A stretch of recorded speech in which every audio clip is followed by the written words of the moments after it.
Hey everyone, and welcome back to another Sketchbook Wednesday. Yes, I'm very happy to be back with you. Hello to my returning subscribers, and what's up to my newbies. Listen, I'm doing a sped up video. It's kind of like that. You know what I'm saying? We're going to get into this sketch real quick. So I'm just doing a simple pencil sketch. It's extremely light. But as you see, as we go on, it gets a little bit darker. I work on definition here. And, each week it's a pleasure to bring you these little sketches so you can kind of see, what I do, my work, and how you can also better improve yourself by watching me do things that don't look right all the time. Right? But, here I'm just doing a quick sketch. I took my page, I cut it in half. I'm practicing basically doing faces from pretty much different angles, I can say. Trying to definitely work on the more feminine look for some of them, especially in the face. Lately I felt like a lot of my pictures have become a little masculine, but with paint things turn out to be a lot better. So I'm gonna be able to paint here after I work out the sketching. Now when you're sketching hair like I'm doing now, this type of hair, you want to make sure you apply some type of texture by giving it, I want to say, some curvature on the outside of how you would, I guess, embody like how the hair would be. So the natural flow of things is very important. And when it comes to sketching in general, the natural flow of the face and the structure is very important. So helping you to understand better the fundamentals of the body and how things work, I would advise you to look into getting something like an anatomy book. You learn a little bit more about the facial structure, the bone structure overall of the face, so you can better understand how to position your characters, the way the body moves naturally. So here I'm just doing a little simple outline, and we're going to get into actually painting her. At first I was just going to leave the simple outline, and then I was like, she doesn't look too pleasing to the eye without without some paint. The raw bare bones doesn't look all that pleasing. So we're going to get into using some acrylic paints for this. I'm erasing now all the pencil markings. Here I'm getting into the acrylic paint.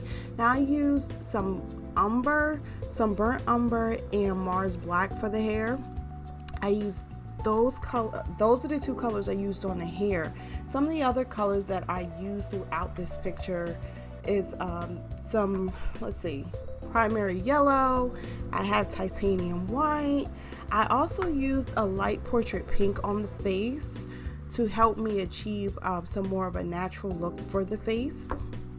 And hooker green, I love this color, hooker green. Oh man, so you're gonna see some great color coming through here. I'll leave all the colors down in the description. This paint that I'm using is Liquitex. I don't usually use this as, I want to say, practice, but my practice paint. I usually use some cheap paints. I think I used Artist Loft the last time when I did the other girl that had the, what did she have? The big fro. She had another fro, like a blondish, yellowish type fro, enough to make a beautician scream and holler, that color that was in the hair. There you just saw me, I brought out the portrait pink, the light portrait pink, and it helps to give a great undertone. That light portrait pink for the skin, it kind of gives you that base tone to work with, so you're not just applying things to straight white canvas. I use that as my highlighted areas in order to give the skin a certain pop of undertone in some areas that help me along the way.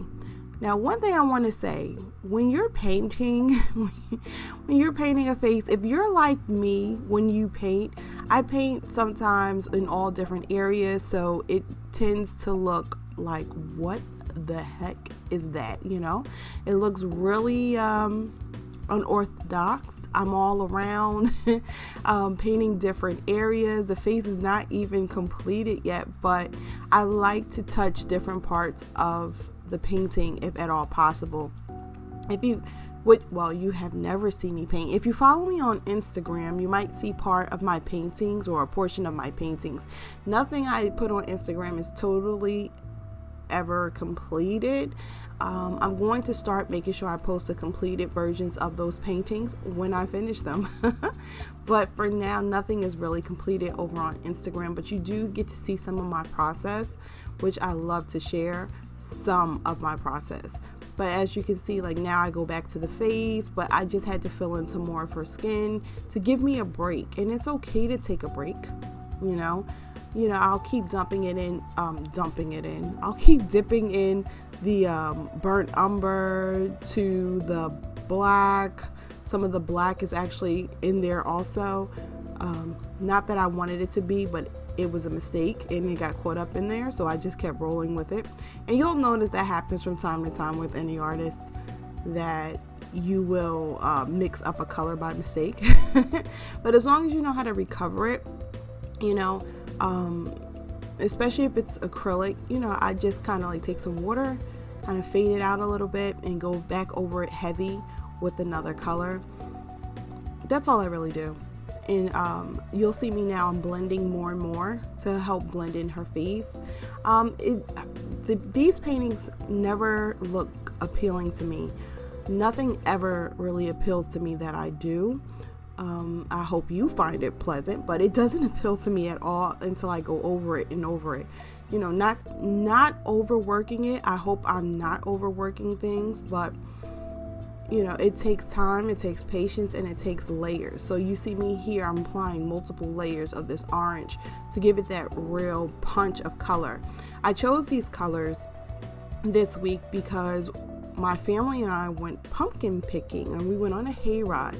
And what screams autumn like green and orange and yellows with browns and reds? I mean, come on, that's all about Halloween. Well, I can't say Halloween, but I can say fall.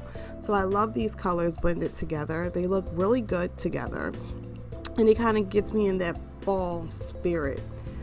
So here I'm adding in the lipstick. I went straight for lipstick instead of trying to blend in the color of her lips because she looks a little ashy. I can't believe that. I noticed that as I was painting her, that I was like, oh, she's a little ashy there. So I'll go in and I'll keep going in to do a little bit more with the face.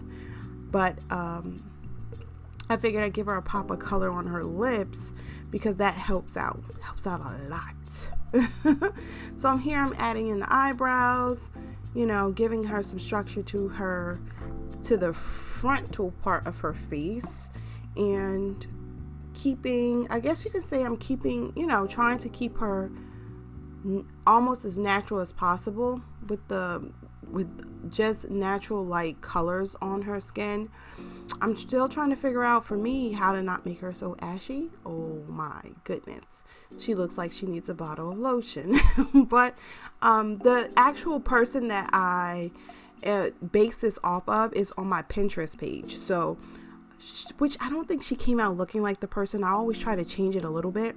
But you can be my guest to go over to my Pinterest page, which is down, the link is down below, and check me out over there, and you can see some of the references that I use from Pinterest to do these pictures. And yeah, let me know if you find anything on Pinterest, or you see anything that maybe you would want me to sketch you in some way, because I'm trying to make some Christmas cards and different things like that. I would love to. So I'm trying to come out with a few things, and definitely still looking into doing the Patreon stuff. So let me know if you like these type of videos, if you're interested in me starting a Patreon, if you would like prints of these. Comment, share my videos, let me know what you like.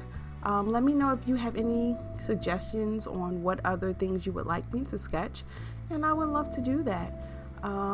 Here I'm doing some touch-ups, and I'm about to put some glitter on in some areas. Not overdo it, just a couple dabs here and there.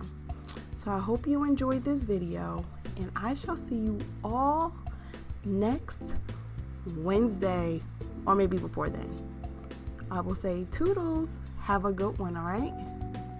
Thank you.